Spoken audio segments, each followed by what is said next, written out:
പ്രവാചകൻ തൻ്റെ അന്തിമ പ്രസംഗത്തിൽ ഹജ്ജത്തുൽ വദാഇൽ വെച്ച് അറഫാ ദിനത്തിൽ ദുൽഹിജ്ജ 9 പ്രവാചകൻ അവിടെ തടിച്ചുകൂടിയ മനുഷ്യരെ മാത്രമല്ല, പടിഞ്ഞാറിലെ സൂര്യോദയ നാൾ വരെ ജീവിക്കാനിരിക്കുന്ന മുഴുവൻ മനുഷ്യരെയും അഭിസംബോധന ചെയ്തുകൊണ്ട് പറയുന്നുണ്ട്, ഇന്ന ദിമാഅക്കും വ അംവാലക്കും വ അഗ്റാലക്കും ഹറാമുൻ അലൈക്കും കഹുറുമത്തി യൗമിക്കും ഹാദാ. ഇന്നത്തെ ദിവസം പോലെ മഹത്തരമാണ് ഈ ദുൽഹജ്ജ് 9 എന്ന ലോക മുസ്ലിം ജനസഞ്ചയത്തിൻ്റെ ഉള്ളിലെ പ്രാർത്ഥനയുടെ, ആത്മീയതയുടെ ഏറ്റവും ശക്തമായ മാനസികാവസ്ഥ ഉയരുന്ന ഈ ദിനത്തെക്കാളും മഹത്തരമാണ് ഒരു വ്യക്തിയുടെ അഭിമാനം. മാത്രമല്ല ഈ മാസത്തെക്കാളും, ദുൽഹിജ്ജ മാസത്തെക്കാളും മഹത്തരമാണ്, ശ്രേഷ്ഠമായ മക്ക എന്ന ഈ മണ്ണിനേക്കാളും ശ്രേഷ്ഠമാണ്, അല്ലേ?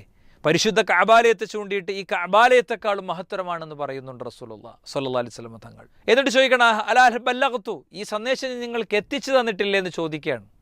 അപ്പോൾ മനുഷ്യൻ്റെ അഭിമാനത്തിന് അത്രയും വിലയുണ്ട് എന്ന് ഇസ്ലാം പഠിപ്പിച്ചു.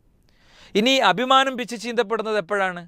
മനുഷ്യൻ്റെ ഗോഷ്ഠികളിൽ നിന്ന്, സംസാരത്തിൽ നിന്ന്, പെരുമാറ്റത്തിൽ നിന്നൊക്കെയാണ്. ആ ആംഗ്യത്തെപ്പോലും നബി കരീം സല്ലല്ലാഹു അലൈഹി വസല്ലം തങ്ങൾ നിയന്ത്രിച്ചു. വിശുദ്ധ ഖുർആനിൽ സൂറത്തു തന്നെ, സൂറത്തുൽ ഹുമസ, വൈലുൽ ലികുല്ലി ഹുമസത്തിൽ ലുമസ, എല്ലാ കുത്തിപ്പറയുന്നവനെയും ആക്ഷേപിക്കുന്നവനെയും ശപിക്കുകയാണ് ഇസ്ലാം. ഇവിടുത്തെ വൈലുൽ ലികുല്ലി ഹുമസത്തിൽ ലുമസ എന്നതിലെ ഹുമസയും ലുമസയും പഠിപ്പിക്കുന്നിടത്ത് ഒന്ന് ആംഗ്യത്തിലൂടെയുള്ള, ആംഗ്യഭാഷയിലൂടെയുള്ള പരിഹാസമാണ്. ഇങ്ങനെ അണിക്കണം ഒരാൾ. അതൊക്കെ വ്യക്തിക്ക് ആ കോണ്ടെക്സ്റ്റിൽ ചിലപ്പോൾ ഒരു പച്ചത്തെറി പറയുന്നതിലേറെ വലുതായിരിക്കും ഒരു കൊച്ചു ആംഗ്യം, അല്ലേ?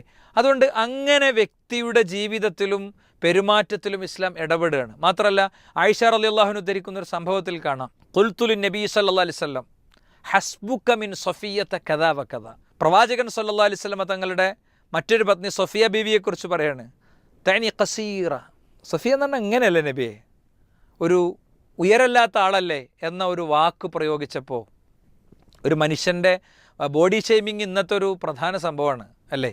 ആ ബോഡി ഷെയ്മിങ് ആ രീതിയിൽ നടത്തിയപ്പോൾ നബി കരീം സല്ലല്ലാഹു അലൈഹി വസല്ലം തങ്ങൾ ആയിഷ ബീവിയോട് പറഞ്ഞെന്തരോ, ആയിഷ ബീവിനെ കുറിച്ച് പ്രവാചകൻ്റെ വാക്ക് എന്താ, എനിക്ക് ഏറ്റവും ഇഷ്ടം എൻ്റെ ആയിഷനെയാണെന്നാണ്. അത്രയും പ്രവാചകൻ സ്നേഹിക്കുന്ന ആയിഷ റളിയല്ലാഹു അൻഹയോട് പ്രവാചകൻ പറയുന്നത്, ലഖദ് ഖുൽതി കലിമതൻ ലൗ മുസ്ജത് ബിമാഇൽ ബഹരി ലമസജ്തുഹു. ആയിഷ, നീ പറഞ്ഞ വാക്കുണ്ടല്ലോ, ആ വാക്ക് കടലിൽ കലക്കിയ കടൽ ജലത്തിൻ്റെ നിറം മാറുന്ന, മണം മാറുന്ന അത്രയും മോശം വാക്കാണ് നീ പ്രയോഗിച്ചത്. നമ്മൾ ഓരോരുത്തരും വളരെ ഗൗരവത്തിൽ ഇതിനെ കാണണം. മാത്രമല്ല, റസൂലുള്ളാഹി സ്വല്ലല്ലാഹു അലൈഹി വസല്ലം തങ്ങൾ പരദൂഷണത്തെക്കുറിച്ച്, നമീമത്തിനെക്കുറിച്ച്, ഗീബത്തിനെക്കുറിച്ച്, ഒരാൾ ചോദിച്ചു, നബിയെ, ഒരാളുടെ സ്വഭാവത്തിൽ ഉള്ളൊരു കാര്യത്തെക്കുറിച്ചാണ് ഞങ്ങൾ പറയുന്നതെങ്കിലോ, ഉണ്ടെങ്കിൽ അത് ഗീബത്താണ്, പരദൂഷണം പറച്ചിലാണ്, അല്ലെങ്കിലോ അത് കദിബാണ്, കളവാണ്, പറയാൻ പാടില്ല, ഒരു കാരണവശാലും പറയാൻ പാടില്ല. ഞങ്ങളുടെ കൂട്ടത്തിൽ മുഫ്ലിസ് ആരാണെന്ന് ചോദിച്ചു പ്രവാചകൻ സല്ലല്ലാഹു അലൈഹി വസല്ലം. മുഫ്ലിസ് ആരാണെന്ന് ചോദിച്ചു പ്രവാചകൻ, പാപ്പരായവൻ ആരാണ്? അവർ പറഞ്ഞു, നബിയെ, മുഫ്ലിസ് എന്ന് പറഞ്ഞാൽ മല്ലാ ദിർഹമലഹു, ഞങ്ങളുടെ കൂട്ടത്തിൽ ക്യാഷ് ഇല്ലാത്തവനല്ലേ? അല്ല, ഒരുപാട് സൽക്കർമ്മങ്ങൾ കൊണ്ട് പരലോകത്ത് വരും, എന്നിട്ട് അവൻ്റെ വാക്കുകൊണ്ടും പ്രവൃത്തി കൊണ്ടും കുത്തി നോവിച്ചവരുടെ മനോവേദനയുടെ പരിഹാരമായി പടച്ച റബ്ബ് ഇവൻ ചെയ്ത നന്മകൾ അവൻ എടുത്തു കൊടുക്കും. അതുകൊണ്ട് തീർന്നിട്ടില്ലെങ്കിൽ അവൻ്റെ പാപങ്ങൾ ഇവന് തിരിച്ചു വെച്ച് കൊടുക്കും. അപ്പോൾ ഇസ്ലാം ഇതിനെ ആത്മീയമായി കണക്ട് ചെയ്യുന്നത് നിങ്ങൾ നോക്ക്. ഒരു വ്യക്തിയുടെ പരലോക ജീവിതവുമായി ഇതിനെ ബന്ധിപ്പിക്കുകയും മറ്റൊരു വ്യക്തിയുടെ അഭിമാനത്തിലേക്കും വ്യക്തിത്വത്തിലേക്കും കടന്നു ചെല്ലുന്നിടത്ത് ശക്തമായി നിയന്ത്രിക്കുകയും ചെയ്യാണ്. മാത്രമല്ല, റസൂലുള്ളാഹി സ്വല്ലല്ലാഹു അലൈഹി വസല്ലം തങ്ങൾ പൊതുവായി തെറ്റുകൾ തിരുത്തുമ്പോൾ സ്വീകരിക്കുന്ന രീതി വ്യക്തികളെ മനസ്സിലാക്കാതെ പറയും.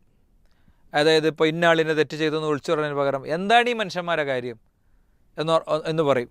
അയാൾ ചെയ്തത് കണ്ടില്ലേ എന്ന് പറയും. അപ്പോൾ ആ വ്യക്തിക്ക് മാത്രമേ മനസ്സിലാവുള്ളൂ. എന്നാൽ ഈ വിഷയത്തിൽ പ്രവാചകൻ വ്യക്തിപരമായി വേദനിപ്പിച്ച വിഷയത്തിൽ റസൂലുള്ള ചെയ്തത് എന്താണ് നമുക്ക് കാണാൻ കഴിയും. മഹാനായ റസൂലുള്ളാഹി സ്വല്ലല്ലാഹു അലൈഹി വസല്ലം തങ്ങളുടെ സ്വഹാബി അബൂദർ റളിയല്ലാഹു അൻഹുവിൻ്റെ ജീവിതത്തിലൊരു അനുഭവം അദ്ദേഹം പറയുന്നുണ്ട്. ഞാൻ കറുത്ത ഉമ്മയുടെ മോനെ എന്ന് ബിലാൽ റളിയല്ലാഹു അൻഹുവിനെ വിളിച്ചപ്പോൾ അദ്ദേഹം ആകെ കരഞ്ഞു, അദ്ദേഹത്തിൻ്റെ കണ്ണ് ചുമന്നുപോയി. ബിലാൽ റളിയല്ലാഹു അൻഹുവിനെ പ്രവാചകൻ വിളിച്ചു ചോദിച്ചു, എന്ത് പറ്റി ബിലാലെ എന്ന് ചോദിച്ചപ്പോൾ ഇദ്ദേഹം ഇങ്ങനെ പറഞ്ഞു നബിയെ എന്ന് പറഞ്ഞപ്പോൾ റസൂലുള്ളാഹി സ്വല്ലല്ലാഹു അലൈഹി വസല്ലം തങ്ങൾ അതിന് കൊടുത്ത ഉത്തരം, നിന്നിൽ ജാഹിലിയത്തിൻ്റെ അവശിഷ്ടങ്ങൾ ബാക്കിയുണ്ട് അബൂദർറെ, ചെയ്തത് ശരിയായില്ല അബൂദർറെ എന്നായിരുന്നു അതിന് കൊടുത്ത ഉത്തരം. അബൂദർ റളിയല്ലാഹു അൻഹു ഉടനെ തിരുത്തി. ബിലാൽ റളിയല്ലാഹു അൻഹുവിൻ്റെ കാലിൻ്റെ ചോട്ടിൽ തന്നെ മുഖം കൊണ്ടേ വെച്ചിട്ട് ചവിട്ടാൻ വേണ്ടി പറഞ്ഞു. വേണ്ടെന്ന് പറഞ്ഞ് ബിലാൽ റളിയല്ലാഹു അൻഹു അദ്ദേഹത്തിന് അഫൂ കൊടുക്കണം നമുക്ക് കാണാൻ കഴിയും. അപ്പോൾ നിറത്തിൻ്റെ പേരിൽ, വർണ്ണത്തിൻ്റെ പേരിലൊക്കെ ഉള്ള ആക്ഷേപങ്ങളെ ഇസ്ലാം ഇങ്ങനെയാണ് കൈകാര്യം ചെയ്തത്. മാത്രമല്ല ഇതിൻ്റെ ശിക്ഷ ഇസ്ലാം പഠിപ്പിക്കുകയാണ്. എന്താണ്? ഇങ്ങനെ ചെയ്യുന്ന വ്യക്തികൾക്ക് ഉള്ള ശിക്ഷ ഇസ്ലാം പഠിപ്പിക്കുകയാണ്. അവർക്കുള്ള ശിക്ഷ ചെമ്പിൻ്റെ നഖങ്ങൾ അവർക്ക് കൊടുക്കും, പരലോകത്തിങ്ങനെ മാന്തിക്കൊണ്ടിരിക്കുന്ന